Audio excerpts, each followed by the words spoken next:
Hello, squirrel listeners. Got Diego sitting up here. You can see my other ones here.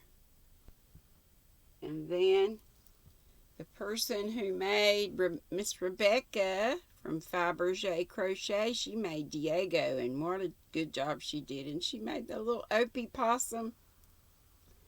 When I had a little possum problem in my kitchen counter. Isn't that amazing? And this one here is too, that Diana Griffiths gave me. He sits here and holds up the nuts that some fancy sparkly nuts. Let's see if I can get down here. That Miss Sweet Rosalie gave me, and all these up here that you guys gave me. Y'all are the best.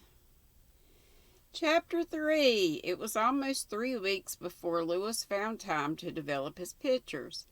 He brought them up to Windy Poplar's the first Sunday night he came to supper. Both the house and the little fellow came out splendidly. The little fellow smiled up from the picture as real as life, said Rebecca Dew. Why, he looks like you, Lewis, exclaimed Anne. He does that, agreed Rebecca Dew, squinting at it judiciously. No, not judiciously. But I think that's what it's supposed to be.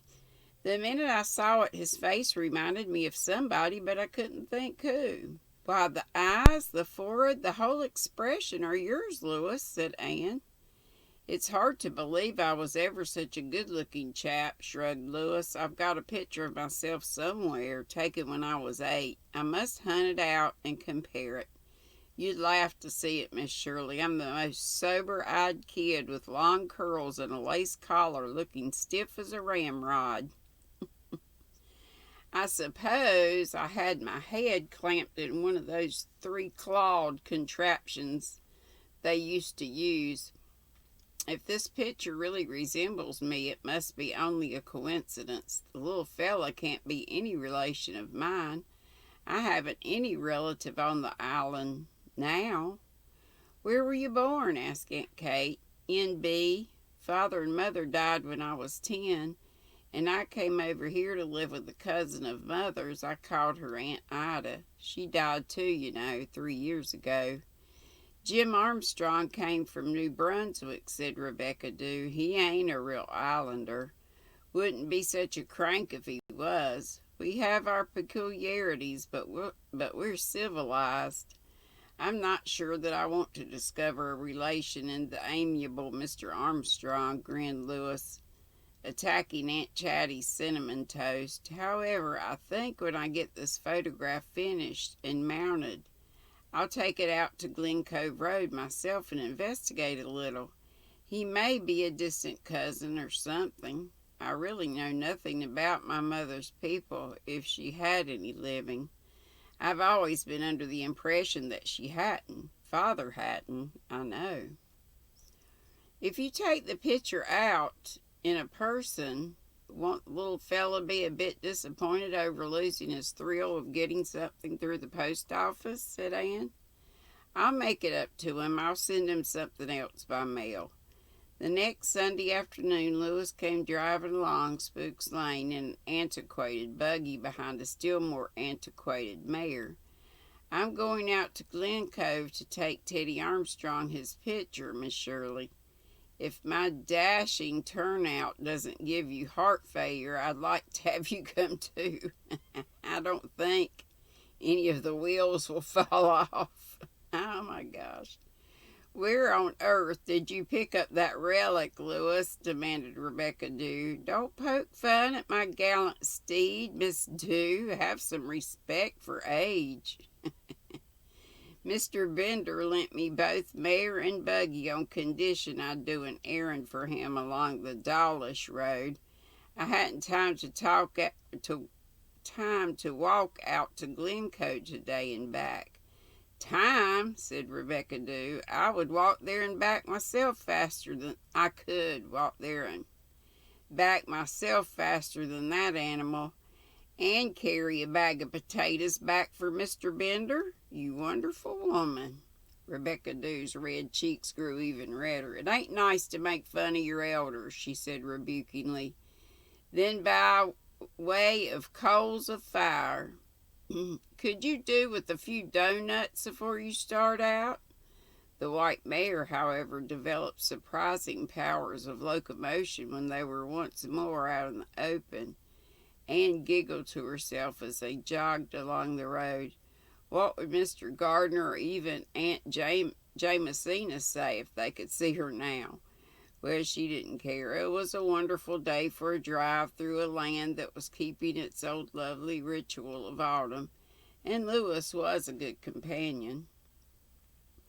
Lewis would attain his ambitions. Nobody else of her acquaintances, she reflected, would dream of asking her to go driving in the Bender buggy behind the Bender mare, but it never occurred to Lewis that there was anything odd about it. What difference how you traveled as long as you got there?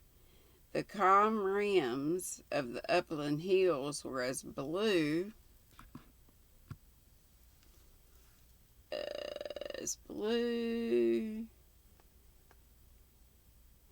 The calm rims of the upland hills were as blue, the roads as red, the maples as gorgeous, no matter what vehicle he rode in.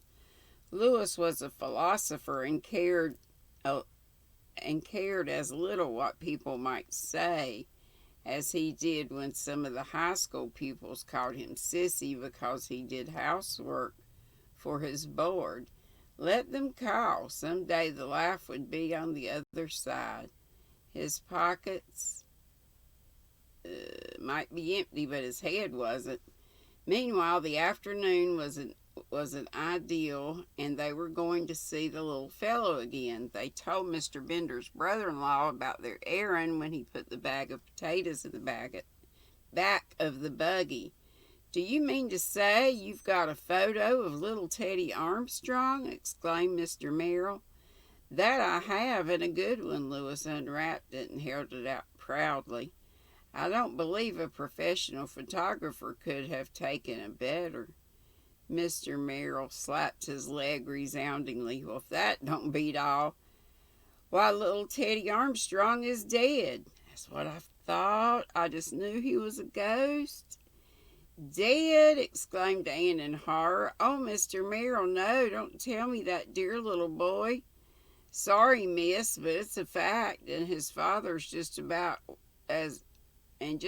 wild, and all the worse that he hasn't got any kind of picture of him at all, and now you've got a good one. Well, well." It seems impossible," said Anne, her eyes full of tears. She was seeing the slender little figure waving his farewell from the dike. "Sorry to say it's only too true. He died nearly 3 weeks ago. Pneumonia. Suffered awful, but he was just as brave and patient as anyone could be, they say. I don't know what'll become of Jim Armstrong now. They say he's like a crazy man, just moping and muttering to himself all the time. If only he had a picture of my little fellow," he keeps saying. "I'm sorry for that man," said Miss Merrill suddenly. She had not hitherto spoken. Standing by her husband, a gaunt, square-built gray woman in wind-whipped calico and check apron. "He's well-to-do, and I've always felt he looked down on us because we were poor. But we have our boy, and it don't never matter how poor you are as long as you've got something to love." Anne looked at Mrs. Merrill with a new respect. Mrs. Merrill was not beautiful, but as her sunken gray eyes met Anne's, something of a spirit kinship was acknowledged.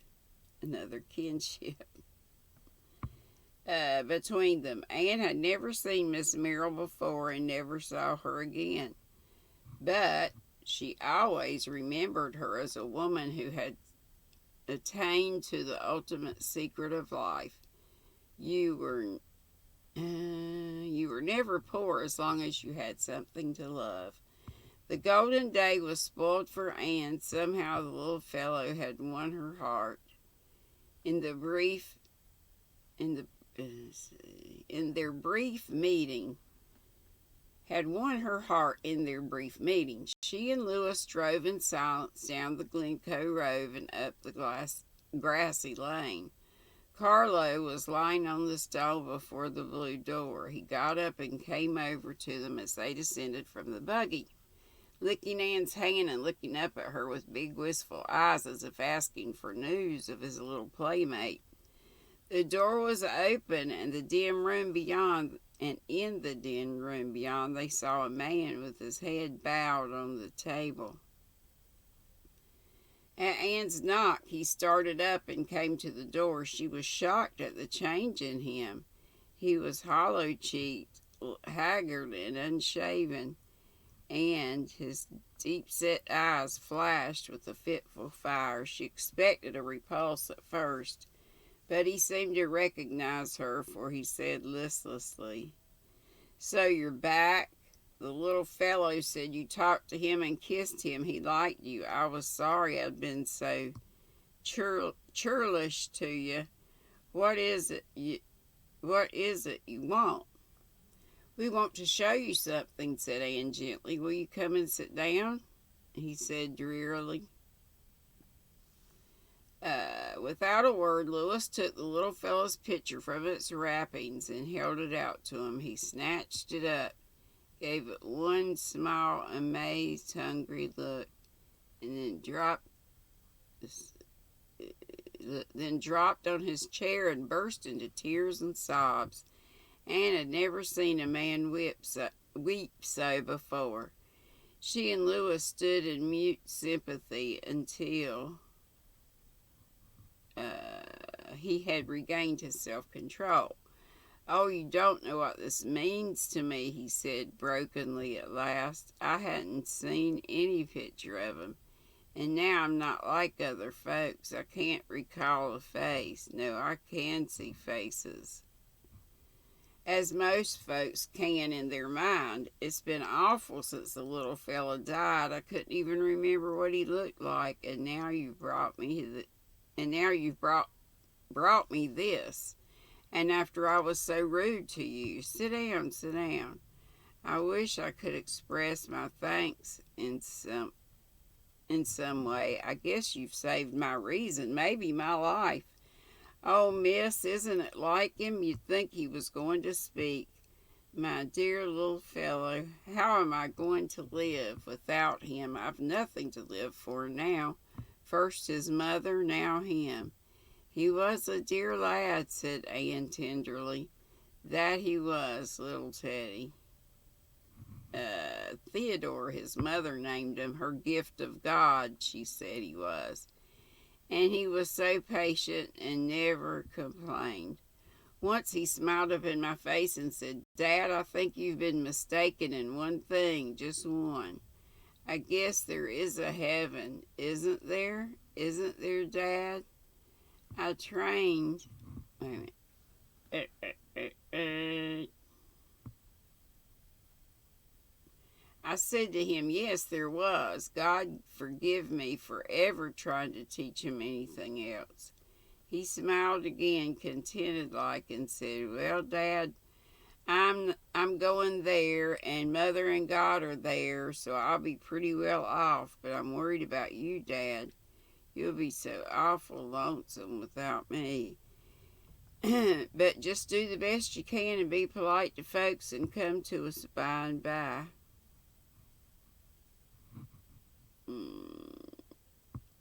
Getting sleepy again.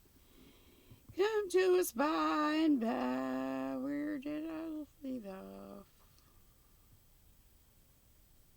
Oh, he made me promise I'd try. But when he was gone, I couldn't stand the blankness of it. I'd have gone mad if you hadn't brought me this. It won't be so hard now.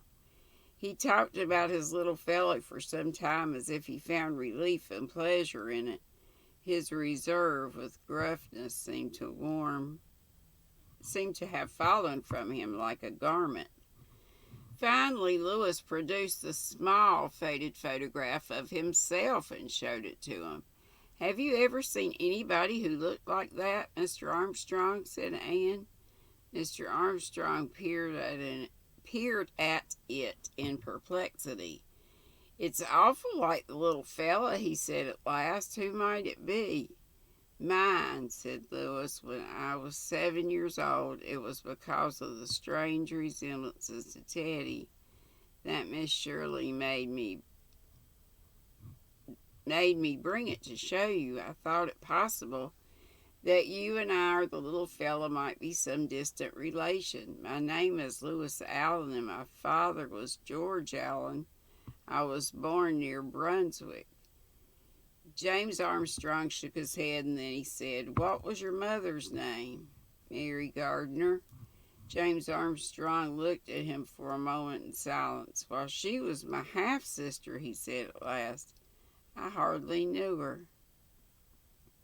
Never saw her but once. I was brought up in an uncle's family after my father's death. My mother married again and moved away. She came to see me once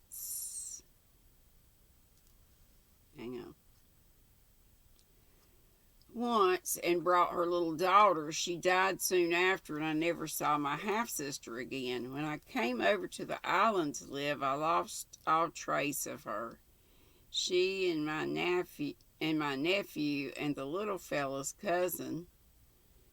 This was surprising news to a lad who had fancied himself alone in the world.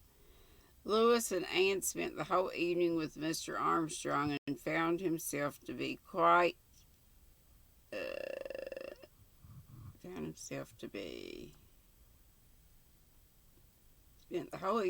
found him to be a well-read and intelligent man.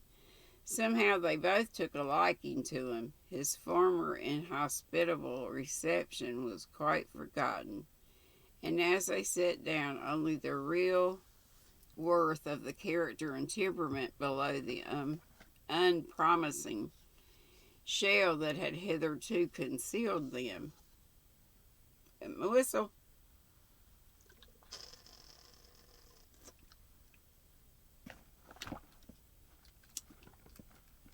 It's pretty good for water with the flavor cartridge in it. Hitherto concealed them. Is that what I said?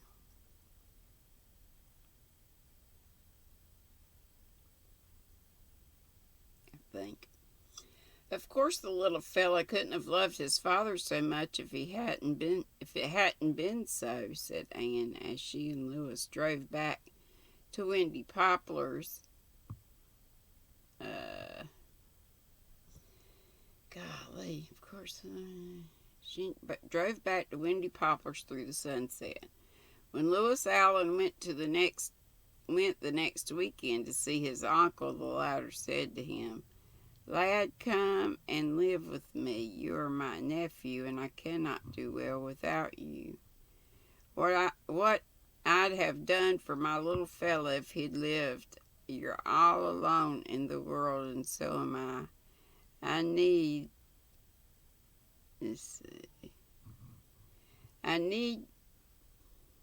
little fella, if he'd lived. You're alone in the world, and so am I. I need you. I grow hard and bitter again if I live here alone. I want you to help me keep my promise to the little fellow.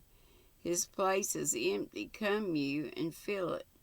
"Thank you, Uncle. I'll try," said Lewis, holding out his hand. "And bring that teacher of yours here once in a while. I like that girl."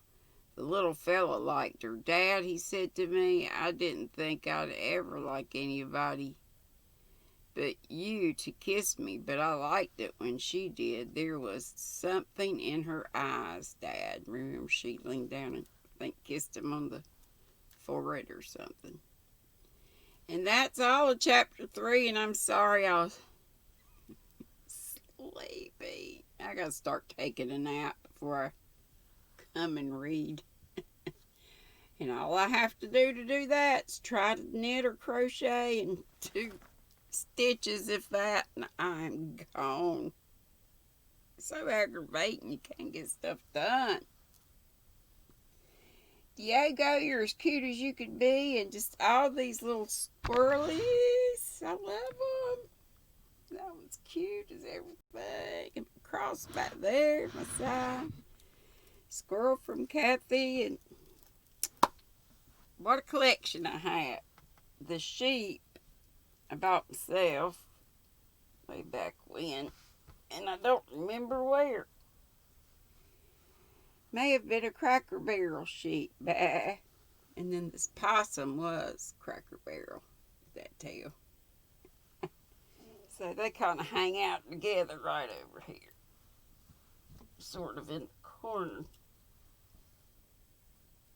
There we go. No live at 5 today, being it's Tuesday, but I'll see you around in somebody's chat, I'm sure. Be sweet. Don't be ugly. My sign's covered up. Love y'all. See you later. Bye-bye.